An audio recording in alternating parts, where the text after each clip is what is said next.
رسول اکرم علیہ السلام کے اوپر وحی نازل ہوتی ہے، 14 طبق روشن ہوتے ہیں۔ آپ جب تقاضا انوار ربانی کا ہوتا تھا تو آپ کھڑے ہو جاتے تھے، جب تقاضا انوار ربانی کا مشاہدہ اور تقاضا ہوتا تھا تو آپ رکوع میں چلے جاتے تھے۔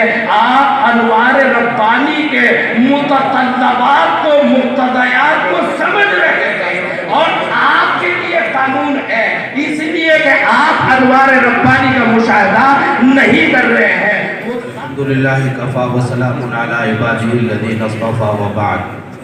اعوذ باللہ من الشیطان الرجیم، بسم اللہ الرحمن الرحیم۔ واللہ اخرجکم من بطون امہاتکم لا تعلمون شیئا وجعل لکم السمع والابصار والافئدہ لعلکم تشکرون۔ حضرات محترمین، عزیز طلبہ، اہمیت کے حامل، دور دراز قرب و جوار سے آئے ہوئے مہمانان کرام، ہم تمام یہاں پر اللہ رب العزت کی وحدانیت، جناب رسول اکرم صلی اللہ تعالی علیہ وسلم کی رسالت، علوم نبوت، علم و عرفان، اس نسبت پر اکٹھے ہوئے ہیں اور جمع ہوئے ہیں۔ حضرت سیدنا آدم علیہ السلام سے حضرت سیدنا عیسیٰ علیہ السلام تک انبیاء علیہ السلام آتے گئے، اللہ رب العزت کے احکام نازل ہوتے گئے اور جزوی طور پر ان میں ترمیم ہوتی رہی۔ آخر میں امام الانبیاء جناب محمد رسول اللہ صلی اللہ تعالی علیہ وسلم ہیں، غار حرا ہے، اور بخاری شریف میں آپ نے جملہ پڑھا ہے کہ یتحنث، رسول اکرم صلی اللہ تعالی علیہ وسلم صرف اور صرف عبادت کے لیے اعتکاف کے انداز پر غار حرا میں ہے۔ آسمان سے فرشتہ نازل ہوتا ہے اور قرآن مقدس کے نزول کا آغاز ہے۔ رسول اکرم صلی اللہ علیہ وسلم کی رسالت کا اعلان پہاڑوں کی بلندیوں سے کیا جا رہا ہے، اور چند آیات قرآنی نازل ہوئی، بألفاظ دیگر رسول اکرم صلی اللہ تعالی علیہ وسلم کی رسالت کا اور ختم نبوت کا اعلان کر دیا گیا۔ آپ خاتم النبیین بھی ہیں اور خاتم الشرائع بھی ہیں۔ آپ کے لیے جو شریعت نازل ہوئی وہ آخری شریعت ہے، وہ آخری قانون ہے۔ رسول اکرم صلی اللہ تعالی علیہ وسلم، میں طلبہ دور حدیث شریف کی خصوصی طور پر توجہ چاہوں گا۔ آپ کو میدان عمل میں نکلنا ہے، چند باتیں آپ کے گوشے گزار کرنی ہے۔ رسول اکرم صلی اللہ علیہ وسلم کے یوں تو ہر دور رسول اکرم صلی اللہ علیہ وسلم کا ہے، آج بھی رسول اکرم صلی اللہ علیہ وسلم کا نور، آپ کی شریعت سارے عالم کے لیے ہے اور ہمیشہ رہنے والی ہے۔ مگر رسول اکرم صلی اللہ علیہ وسلم کی زندگی، مکی زندگی اور مدنی زندگی، دو ادوار پر منقسم ہے۔ کبھی کبھی میدان عمل میں جانے کے بعد ہم سے غلطی یہ ہوتی ہے کہ دور کسی جگہ پر، احوال کسی جگہ کے مکی زندگی کے متقاضی ہوتے ہیں اور ہمارا کردار مکی زندگی کا ہوتا ہے، کہیں اس کا برعکس ہوتا ہے۔ آپ کو غور کرنا ہے میدان عمل میں کہ کن احوال سے ہم گزر رہے ہیں، یہ دور مکی دور ہے یا مدنی دور ہے، اور اسی طرح آپ کو میدان عمل میں عمل کرنا ہے، کردار اور رول پلے کرنا ہے۔ آپ جو ہے، آپ دیکھیں کہ رسول اکرم صلی اللہ علیہ وسلم، آپ کی رسالت سے بڑی کوئی رسالت اس دنیا میں نہ آئی ہے نہ آنے والی ہے۔ آسمانوں کی بلندیوں اور زمین پر ظاہری طور پر بھی پہاڑوں کی بلندیوں سے آپ کی نبوت کا اعلان کیا گیا۔ آپ نبوت کے بعد جیسے لوٹے ہیں تو بیٹے خدیجہ رضی اللہ تعالی عنہا ہے، اور اس کے بعد درس و تدریس کا سلسلہ وہ بیت ابی بکر رضی اللہ تعالی عنہ ہے، اس کے بعد درس و تدریس کا سلسلہ، دعوت و تبلیغ کا سلسلہ، تفقہ و تبلیغ کا سلسلہ وہ بیت فاطمہ بنت خطاب رضی اللہ تعالی عنہ ہے، جہاں حضرت عمر رضی اللہ تعالی عنہ کا مشہور واقعہ پیش آیا۔ اس کے بعد محصور ہو گئے اور شعب ابی طالب میں وہاں پر جو ہے درس و تدریس کا سلسلہ، دعوت و تبلیغ کا سلسلہ جاری رہا۔ اس کے بعد پھر دار ارقم ابن ابی ارقم، دار ارقم جو ہے وہی ساری آبادگاہ بن گیا، یہاں تک جو متعدد درسگاہیں وجود میں آتی رہی۔ کیا مرحلے تھے اور کیا احوال و قواعد تھے، ذرا استحضار مقصود ہے، استحضار مقصود ہے۔ میں تفصیل میں جانا نہیں چاہتا، حضرت محترم صاحب دعوت برکاتہم العالیہ تشریف فرما ہے، مگر میں آپ کی توجہ مبذول کرانا چاہتا ہوں کہ یہ مکی دور ہے، ان درسگاہوں کے احوال پر ذرا ایک نظر ضرور ڈالتے رہیے، ہمیشہ ضرور ڈالتے رہیے۔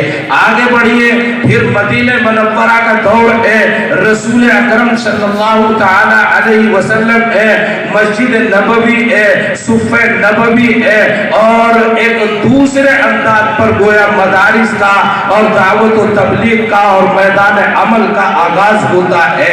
ریاست مدینہ وجود میں آ چکی ہے، اور پھر وہاں سے ہر چہار جانب سمرقند و بخارا اور کوفہ و بغداد تمام سے گزرتے ہوئے وللہ الحمد یہ علم نبوت اس ہندوستان کے اندر پہنچا، اور ہندوستان میں متعدد جگہوں پر اللہ رب العزت نے جیالے پیدا فرمائے۔ کہیں دہلی میں علم حدیث کے تحفظ کے لیے علماء کھڑے ہوئے، کہیں لکھنؤ میں فقہ اسلامی کی ترجمانی کے لیے علماء تیار ہوئے، کہیں معقولات نے جنم لیا، اور یہ منتشر درسگاہیں اس ہندوستان میں وجود میں آئے۔ حجت اللہ فی الارض الامام الاکبر مولانا محمد قاسم صاحب نانوتوی نفر اللہ مرقدہ وبرد ملجعہ، آپ کو اللہ رب العزت نے ایسی عجیب و غریب بصیرت اور شریعت و طریقت کی جامعیت عطا فرمائی، اور ایسے فیصلے اللہ رب العزت نے آپ کو الہام اور القاء فرمائے کہ حجت اللہ فی الارض حضرت نانوتوی نفر اللہ مرقدہ اپنے رفقائے کار کو لے کر آگے بڑھے ہیں، اور احوال کی تمام تر نزاکتوں اور تمام تر برائیوں کے باوجود، تمام تر احوال کی انتہائی کرب اور بے چینی کے باوجود حضرت نانوتوی نفر اللہ مرقدہ نے دارالعلوم دیوبند کی تعبیر ڈالی۔ یہ ایک مدرسہ نہیں، میں کہتا ہوں وہ حضرت مولانا ابو الحسن علی ندوی نفر اللہ مرقدہ میں نے اپنے کانوں سے ان کو کہتے ہوئے سنا۔ ندوۃ العلماء کی مسجد میں خطاب فرما رہے تھے، انہوں نے عرض کیا سب سے پہلی تحریک، اہم تحریک دارالعلوم دیوبند کا ذکر کیا، اور کرتے ہوئے کہنے لگے کہ اگر آپ دارالعلوم دیوبند کو ایک مدرسہ سمجھتے ہیں تو پھر دارالعلوم دیوبند کے ساتھ آپ انصاف نہیں کرتے۔ دارالعلوم دیوبند ایک تحریک کا نام ہے، اور وہ ہمارا جہد تحریک ہے جہاں تیاریاں وجود میں لائی جاتی ہیں۔ اس سے بڑی کوئی ناانصافی اس تحریک کے ساتھ نہیں ہو سکتی کہ چند کتابوں تک اس تحریک کو محدود کر دیا جائے، یہ ناانصافی ہوگی اور شرمندگی ہوگی حضرت نانوتوی نفر اللہ مرقدہ کے سامنے۔ الغرض یہ دارالعلوم دیوبند وجود میں آیا، اور یہاں حضرت نانوتوی نفر اللہ مرقدہ حضرت مولانا محمد یعقوب صاحب نانوتوی نفر اللہ مرقدہ، حضرت مولانا رشید احمد گنگوہی فقیہ النفس نفر اللہ مرقدہ، اور حضرت شیخ الہند علیہ الرحمہ، اور اس کے علاوہ رفقائے کار، ان کی محنتیں آگے بڑھتی رہی، اور پھر علماء ایک نہیں ایک بڑی تعداد ملک کے ہر گوشے میں آپ کو ان کی خدمات نظر آئیں گے، وہ پیدا ہوتے رہے، سلسلہ آگے بڑھتا چلا گیا۔ مجھے کہنا یہ ہے کہ اس کے بعد فخر الاسلام حضرت مولانا فخر الاسلام حضرت مولانا محمد احمد صاحب نور اللہ مرقدہ، اور اس کے بعد حضرت حکیم الاسلام حضرت مولانا قاری محمد طیب صاحب نور اللہ مرقدہ، 50 برس کا طویل عرصہ ہے اللہ رب العزت نے دارالعلوم دیوبند کا اہتمام، اس کی آبیاری، اس کی ترجمانی، اس کی جامعیت، اس کی شہرت کا صحرا اللہ رب العزت نے حضرت حکیم الاسلام نور اللہ مرقدہ کو عطا فرمایا۔ ان کی خطبات، ان کی کتابیں، ان کی تحریریں آپ ذرا غور سے پڑھیں، کیا دارالعلوم دیوبند کی ترجمانی ہے اور کیا دیوبندی مسلک کی ترجمانی ہے۔ عجیب و غریب دور اللہ رب العزت نے حضرت حکیم الاسلام علیہ الرحمہ کو عطا فرمایا۔ اس کے بعد آپ دیکھ رہے ہیں ابھی قریب کی بات ہے کہ خطیب الاسلام اور رئیس المتکلمین حضرت مولانا محمد سالم صاحب قاسمی نور اللہ مرقدہ وبرد مرجعہ تقریباً 25 برس پر محیط ہم حضرت علیہ الرحمہ کے ساتھ رہے ہیں، حضرت علیہ الرحمہ کو قریب سے دیکھا ہے۔ اللہ رب العزت نے ہمیں جہد صلاحیتیں عطا فرمائی، اللہ رب العزت نے علم کلام میں وہ تبحر عطا فرمایا کہ چٹکیوں میں مسائل کو حل کرتے تھے۔ اللہ رب العزت نے بڑا کمال عطا فرمایا، آج وہ ہمارے درمیان نہیں ہے۔ اللہ رب العزت انوار و برکات سے ان کی قبر کو لبریز فرمائے، اللہ رب العزت جوار رحمت میں اور بلند مقام عطا فرمائے۔ حضرت علیہ الرحمہ وہ نظر آ رہے ہیں، یہ آ رہے ہیں، وہ جا رہے ہیں، یہ چل رہے ہیں، یہ پھر رہے ہیں، وہ صورت آنکھوں کے سامنے جب بھی کوئی ایسا موقع ہوتا ہے۔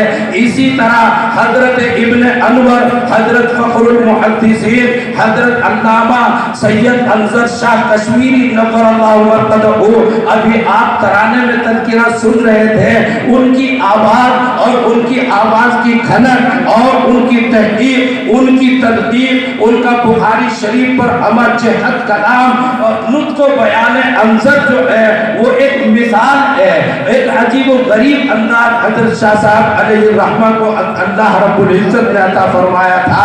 یہ دارالعلوم دیوبند یا بنام دارالعلوم وقف دیوبند، اللہ رب العزت نے یہ ایک دارالعلوم دیوبند کا تسلسل تو آپ دیکھ رہے ہیں۔ حضرت نانوتوی نور اللہ مرقدہ، حضرت فخر الاسلام نور اللہ مرقدہ، حضرت حکیم الاسلام نور اللہ مرقدہ، حضرت خطیب الاسلام نور اللہ مرقدہ، اور نمونہ اسلاف حضرت مولانا محمد سفیان صاحب قاسمی دامت برکاتہم العالیہ محتمم، وہ استاد حدیث دارالعلوم وقف دیوبند آپ کے سامنے جلوہ افروز ہے۔ اللہ رب العزت نے گونا گو اہم صلاحیتیں، یہ بچہ ترانہ پڑھ رہا تھا، شاید گہرائی سے میری توجہ اس طرف آجی ہوئی ہو، اس نے ایک لفظ بولا کہ وحدت امت، وحدت امت۔ جب حضرت محتمم صاحب کا تذکرہ آیا تو وحدت کا لفظ بولتا چلا گیا۔ میں اس سے پہلے بھی یہ بات عرض کر چکا ہوں کہ اللہ رب العزت نے حضرت نانوتوی نور اللہ مرقدہ سے لے کر حضرت خطیب الاسلام نور اللہ مرقدہ تک جو اللہ نے کمالات عطا فرمائے، ان کمالات سے آج بھی اللہ نے آپ کو محروم نہیں فرمایا۔ آج بھی اللہ رب العزت نے اس کا عکس حضرت محتمم صاحب دامت برکاتہم کی شکل میں آپ کو عطا فرمایا ہے۔ حضرت محتمم صاحب کی دعائیں، حضرت محتمم صاحب کی توجہ، حضرت محتمم صاحب کا آپ کے تعلق سے ایسا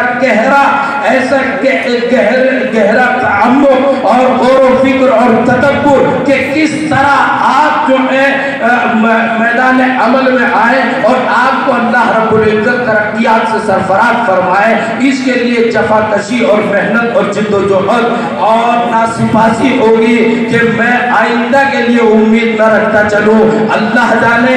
لیکن اللہ رب العزت نے حضرت نائب محتمم دارالعلوم وقف دیوبند کے استاد حدیث اور نائب محتمم محترم مولانا ڈاکٹر محمد شکیب قاسمی، اللہ رب العزت ان کی عمر دراز فرمائے، صحت و تندرستی کے فیصلے کرے اور ان کو قوت عمل اور زیادہ عطا فرمائے۔ طلبہ عزیز خوب جانتے ہیں کہ ہمارا جہد جو ترقیات دارالعلوم وقف دیوبند میں آپ کو نظر آ رہی ہے، ان تمام میں اہم حصہ محترم مولانا ڈاکٹر محمد شکیب قاسمی دامت برکاتہم کا ہے۔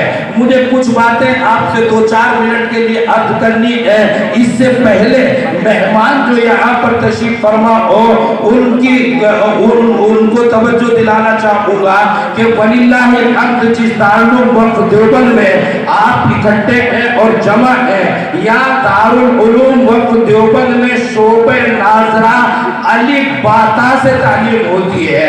ناظرہ بچہ جب پڑھنے بیٹھتا ہے، نورانی قاعدہ پڑھنے بیٹھتا ہے، تو نورانی قاعدہ قرآن کریم، حفظ، ناظرہ اور شعبہ تجوید یعنی قرآن کریم کے ابتدائی تمام درجات اور ان کی طرف پورے طور پر توجہ دی جاتی ہے۔ ابھی آپ نے جلسے انعامیہ میں دیکھا کہ 5 بچوں نے 6 بچوں نے ایک نشست میں پورا قرآن کریم سنایا اور متعدد اساتذہ اس کے لیے معمول رہے اور اساتذہ نے خود قرآن کریم ایک ہی نشست میں ان کا سنا۔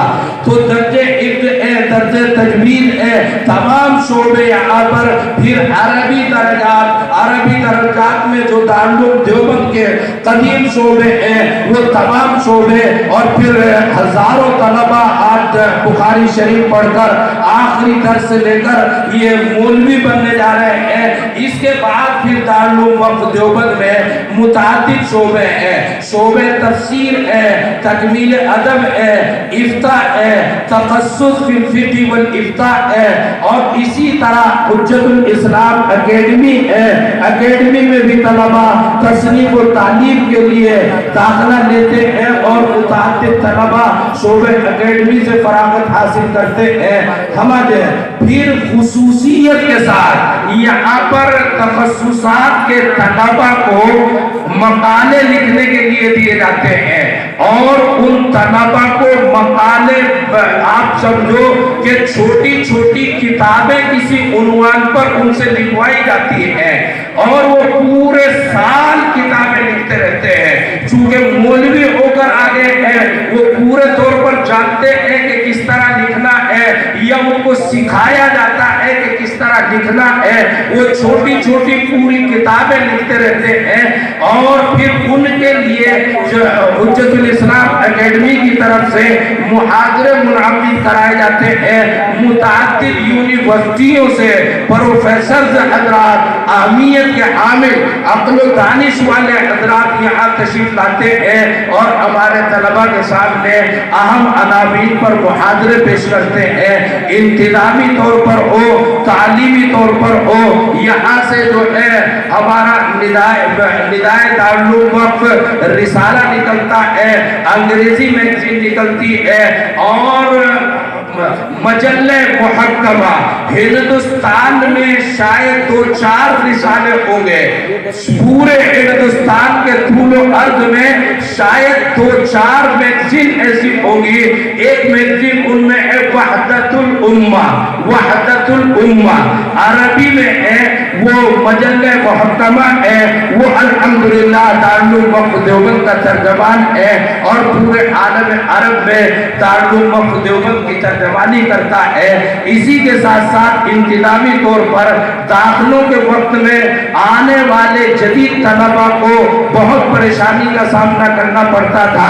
ابھی ویب سائٹ پر اس کے لیے فارم تیار کر دیا گیا، درخواستیں بنگال، بہار، اڑیسہ، آسام کہیں بھی بیٹھے ہوئے آپ اپنی درخواستیں پر کر سکتے ہیں۔ آپ کو براہ راست امتحان کے لیے آنا ہے، ویب سائٹ پر آپ جائیں گے، اس کی تفصیلات کچھ آپ کے سامنے آ گئی، اور ہمارا جو تعلیمات سے وہ کتابچہ چھپتا ہے قوانین ضوابط پر مشتمل، اس کتابچے میں اس کی تفصیلات موجود ہیں۔ آپ کہیں بھی بیٹھے ہوئے اپنی درخواست پر کر سکتے ہیں۔ ضرورت ہے کہ جن جدید طلبہ کو یہ بات معلوم نہیں، ان جدید طلبہ کو آپ جہاں پر جائیں گے ان کو بھی بتا دیں تاکہ ان کو بھیڑ لگانے کی اور یہاں کے لیے قبل از وقت سفر کرنے کی زحمت نہ کرنی پڑے۔ الغرض اللہ رب العزت کا فضل دیوبند دارالعلوم وقف دیوبند ہم جہد متوجہ ہے امت مسلمہ کے لیے کس طرح جیالے تیار کیے جا سکتے ہیں۔ انگریزی کا انتہائی اہمیت کا حامل شعبہ دارالعلوم وقف دیوبند میں قائم ہے، اور شعبہ انگریزی سے فارغ ہونے والے دوسرے سال کے طلبہ الحمدللہ زبان پر عبور رکھتے ہیں۔ باہر کے لوگ جب آ کر ان سے گفتگو کرتے ہیں وہ کہتے ہیں کہ ہمیں تصور نہیں ہو رہا ہے، سوچنا مشکل ہے کہ یہ مولوی نما لوگ ہیں۔ میں نے کہا مولوی نما نہیں، واقعتاً پورے مولوی ہیں، یہ مولویت سے فارغ ہونے کے بعد داخل ہوئے ہیں۔ وہ عربی بولتے ہیں تو ان کو تعجب ہوتا ہے، انگلش بولتے ہیں تو تعجب ہوتا ہے کہ مولوی بھی اتنی اچھی انگریزی بول سکتا ہے۔ دارالعلوم وقف دیوبند کی خدمات ہمہ جہت ہے، اللہ رب العزت ہمہ جہت خدمات کو مزید ترقیات سے سرفراز فرمائے۔ مجھے تھوڑی سی بات اور آپ کے سامنے عرض کرنی ہے کہ سارے عالم میں رسول اکرم علیہ السلام پر نازل ہونے والا وہی قرآن کریم پڑھایا جاتا ہے۔ دارالعلوم دیوبند میں کوئی دوسرا قرآن کریم نہیں پڑھایا جاتا، وہی حدیثیں، وہی سیاہ ستہ، وہی دور حدیث کی 10 کتابیں نہ جانے دنیا کے کتنے خطوں پر پڑھائی جاتی رہی ہیں ہمیشہ سے۔ یہ کوئی بعد میں دین وجود میں نہیں آیا، یہ ایک تسلسل ہے۔ پھر دارالعلوم دیوبند کا کیا امتیاز ہے؟ دارالعلوم دیوبند نے دنیا کو یہ بتایا ہے کہ ایک تو معقولات اور منقولات کی جامعیت، ایک طالب علم معقولات پڑھتا تھا، ایک منقولات پڑھتا تھا۔ دارالعلوم دیوبند نے طالب علم کو لیا، پہلے اس کو معقولات پڑھائے پھر اس کو منقولات پڑھائے۔ منقولات پڑھانے کے لیے یعنی حدیث کی کتابیں پڑھانے کے لیے حدیث کا متن الگ پڑھایا جاتا تھا، فقہ اسلامی الگ پڑھایا جاتا تھا۔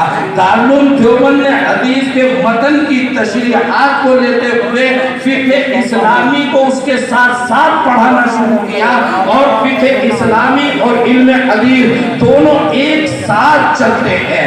پھر خصوصی امتیاز میں آپ کے سامنے عرض کروں کہ یہ جو ہمارا دین ہے اس کی 2 پرت ہے، اس کے 2 پہلو ہیں، ایک ظاہری پہلو ہے، ایک باطنی پہلو ہے۔ ایک ظاہری پہلو جس کو آپ تشریع اسلامی کہتے ہیں، ایک باطنی پہلو ہے جس کو آپ تکوین کہتے ہیں۔ میں نے آپ کے سامنے ابھی آیت پڑھی وَجَعَلَ لَكُمُ السَّمْعَ وَالْأَبْصَارَ، یہ ظاہری پہلو سے متعلق ہے، وَالْأَفْئِدَةَ یہ باطنی پہلو سے متعلق ہے۔ اللہ رب العزت نے دیوبند کو یہ کمال عطا فرمایا کہ یہاں پر تشریع اور تصور یعنی شریعت اور طریقت دونوں کی جامعیت اختیار کی گئی، اور درس حدیث کا یہ امتیاز دیوبند میں قائم ہوا۔ 2-4 منٹ کے لیے میں آپ کو شاید سبق میں بتایا ہوگا کہ حضرت مولانا محمد یعقوب صاحب نانوتوی نور اللہ مرقدہ اولین صدر المدرسین دارالعلوم دیوبند، آپ نے علم حدیث میں پڑھا کہ صلاۃ کسوف سورج چاند کے گہن ہونے کی 2 رکعت نماز لمبی لمبی پڑھی جاتی ہے۔ آپ نے پڑھا کہ رسول اکرم صلی اللہ علیہ وسلم سے صحابہ نقل کرتے ہیں کہ اللہ کے حبیب صلی اللہ علیہ وسلم نے ایک رکعت میں 2 رکوع فرمائے، پھر دوسری رکعت میں 2 رکوع فرمائے، یعنی 2 رکعت میں کتنے رکوع ہوتے ہیں؟ 2۔ آج رسول اکرم صلی اللہ علیہ وسلم نے 2 رکوع فرمائے، ثم قام فاطال ثم رکع فاطال ثم قام فاطال ثم سجد۔ رسول اکرم صلی اللہ علیہ وسلم نے 2 رکوع فرمائے۔ شوافع کے نزدیک آج بھی 2 رکوع ہے، احناف یہ کہتے ہیں رکوع تو ایک ہی کیا جائے گا۔ اب آپ نے تشریحات پڑھی ہے، شرح کی کتابیں پڑھتے چلے جائیے، پڑھتے چلے جائیے، توجیہ ایک سے ایک مدرسہ کی لمبی گفتگو میں نے آپ کے سامنے عرض کی ہوگی، وہ کہتے چلے گئے۔ حضرت نانوتوی حضرت مولانا محمد یعقوب صاحب نانوتوی نور اللہ مرقدہ کی تشریح میں نے پڑھی، حضرت نے ارشاد فرمایا کہ رسول اکرم علیہ السلام نے جو روایت صحابہ کی ہے کہ 2 رکوع ایک رکعت میں